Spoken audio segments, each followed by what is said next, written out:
Nii, keerame näo siia. Nii, Jõgeval on kestmas mess tööandjatele ja töövõtjatele ja Raja, siia on tulnud ka Valgamaa inimesi. Jelena Kalamees, te olete Valga Rajaleidja esindaja. Mis tõi Jõgevamaale täna? Mis tõi? Jah.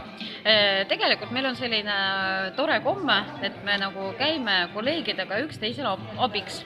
Et kui on mess, et siis alati kulub rohkem töökäsi. Nii et alles eelmisel nädalal oli meil haridusmess Valgamaal, siis Jõgeva kolleegid käisid meil abiks ja nüüd täna me oleme siin. Ja.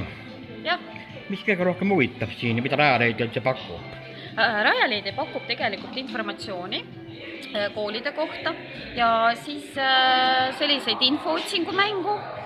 Seal toimub siis ütleme selline kuldvillaku mäng, kus saab ka teadmisi nagu kogeda siis leida ja pakume ka sellist kiirnõustamist messitesti.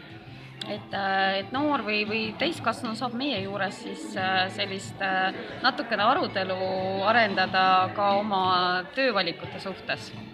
Mis te arvate, kas inimeste huvi õppimise vastu ja töötamise vastu on Eestimaal, Valgamaal, Jõgevamaal ühesugune või pigem erinev?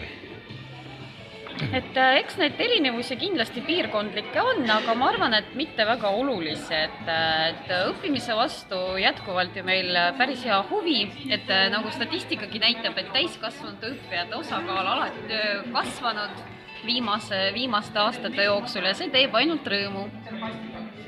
Edukat messipäeva! Aitäh teile! Nii, et ma küsin veel nii